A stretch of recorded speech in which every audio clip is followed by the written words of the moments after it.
Anderson, vale a pena eu comprar um imóvel para o meu negócio, para minha empresa? Quando efetivamente vale a pena você pensar nessa compra? Bem, para te ajudar, eu separei 5 dicas para você poder entender a minha opinião em relação a esse assunto aqui. Mas antes de mais nada, eu quero te pedir um favor importante. Já deixa já o seu like nesse canal aqui, nesse vídeo, desculpa, e já se inscreve nesse canal porque isso é importante para que nós possamos fazer com que esse conteúdo chegue aí para outros empreendedores, tá bom? Vamos lá, primeira dica, ó. O que você precisa considerar é o capital imobilizado em relação a isso. Olha só, você precisa de capital para que você possa ter sucesso. O que vai fazer grande diferença hoje na gestão financeira do seu negócio é você ter capital. Você ter dinheiro na mão, porque isso te ajuda muito você ter mais poder de barganha, isso te ajuda você diminuir o seu custo do seu produto ou do seu serviço. Se você imobilizar o seu dinheiro, tá? Se você pegar, por exemplo, fizer um financiamento para poder comprar, e aí você vai ter que ir lá dedicar todos os meses um valor que vai entrar nessa imobilização. Qual é a pergunta que você precisa fazer? Esse dinheiro vai fazer falta para o seu negócio? Se for fazer falta para o seu negócio, você tem que pensar, porque isso pode, por exemplo, ali atrapalhar o futuro da sua empresa. Se você precisar vender o seu imóvel que você acabou de comprar, como é que vai ser? As coisas elas mudam na decorrência do tempo. Então você precisa pensar que a situação da sua empresa agora é uma coisa, daqui a 5 anos é uma outra história. Então você precisa entender se realmente você imobilizar esse valor não vai te atrapalhar, não vai engessar o seu negócio lá na frente, tá bom? Esse é o primeiro ponto que eu quero que você pense.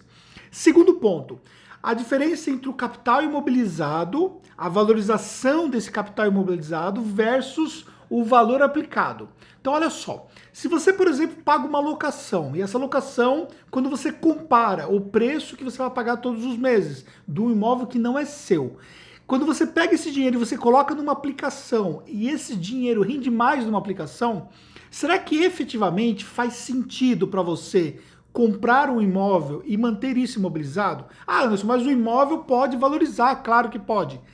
Ok, pode valorizar, mas também pode desvalorizar. Nós passamos por uma crise imobiliária que, na minha concepção, ela não se concluiu totalmente, e o que nós vimos de cenário no mercado é imóveis sendo vendidos a preços muito mais baixos do que eram praticados no mercado. Aquela supervalorização que nós tivemos, ela acabou se refletindo diferente agora com essa crise imobiliária, onde as pessoas começaram a precisar ali vender seus imóveis, e aí, com menos dinheiro no mercado, obviamente isso trouxe ali um baixo valor de mercado para muitos imóveis. Mas, correspondentemente, as próprias locações também diminuíram os preços, porque a vacância se tornou muito maior. E aí, consequentemente, também você tem que pesar esse aspecto entre você imobilizar e entre você ter esse dinheiro aplicado, que vai ter muito mais liquidez e de repente pode te gerar muito mais rendimento do que ali o valor que você pagaria, você empataria no caso no valor mensal ali numa locação, tá bom? Esse foi o segundo ponto. Terceiro ponto, isso não vai engessar o seu negócio? Você precisa se perguntar se você, por exemplo, mas não é só engessar do ponto de vista financeiro, mas engessar o negócio como um todo. Eu vou dar um exemplo aqui do meu negócio, tá bom? Aqui nós temos o nosso negócio, nós temos um andar inteiro e mais uma sala no terceiro andar. Então, o que acontece? Nesse andar inteiro eu tenho parte do andar que é imóvel próprio e parte que não é imóvel próprio. Só que o fato de eu ter um imóvel próprio, isso de uma certa forma prejudica se eu quiser sair daqui. Por quê? Eu vou ter que abrir mão, por exemplo, de um imóvel que eu construí, que eu projetei, e aí eu vou para um outro lugar que, de repente, eu vou ter que fazer todo um processo de transformação da empresa. Até isso não é o grande problema. O problema principal que nós temos é que nós temos alguns negócios que estão relacionados com o fato desse imóvel ser próprio. Por exemplo, nós temos uma sede virtual. Então, essa sede virtual, que nós damos, inclusive, gratuitamente para os nossos clientes, ela tem uma condição que é o fato de nós termos o nosso imóvel aqui. Então, o que você precisa considerar, por exemplo, é se você ter um imóvel próprio não vai engessar o seu negócio. Por outro lado, ainda que eu estou amarrado com esse imóvel, por outro lado, as salas que eu loquei, se de repente acontecer alguma coisa, eu preciso entregar a sala, eu vou lá e entrego a sala. Inclusive já entregamos salas no passado, depois locamos num outro momento que foi necessário novamente. o máximo que vai acontecer, você vai lá pagar uma multa contratual e pronto. Ou você finda o contrato, você entrega, de repente aquilo ali não faz mais sentido para você. Já não tem uma amarração em relação a isso. Então o que eu preciso considerar? E aí olhando para o meu negócio, para servir de exemplo para o seu. Eu tenho uma vantagem de ter esse imóvel próprio, porque eu tenho um business baseado nesse negócio, como eu já citei, porém eu tenho a desvantagem, se eu comprar outras salas, eu poderia comprar essa sala que eu estou aqui, por exemplo, eu poderia comprar ela, mas será que realmente faz sentido eu comprar? Será que eu não vou amarrar ainda mais ali o fato se amanhã ou depois eu não quiser ficar mais aqui? Eu não vou amarrar ainda mais, eu vou engessar ainda mais o meu negócio? Então esse pensamento eu tenho que ter, além dos outros fatores que eu citei também. E aí, o quarto fator que eu quero mencionar para você, que é você ter uma condição favorável na compra.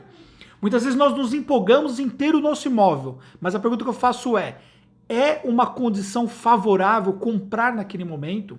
Entenda uma coisa, a compra por impulso também acontece em valores de alto valor no mercado, como por exemplo o próprio imóvel. A pessoa às vezes ela pode ter ali uma compra por impulso, ela se encanta com o fato de ter o seu próprio, a sua sede própria, ela vai lá e acaba comprando, só que ela não compra nas condições mais favoráveis. Quando você tem dinheiro na mão, você tem condições mais favoráveis. Imagine você fazer um financiamento em 10, 20 anos e pagar durante todo esse tempo, quando você vai fazer as contas, você vai pagar 3 imóveis. A pergunta que eu faço será que faz sentido para você isso?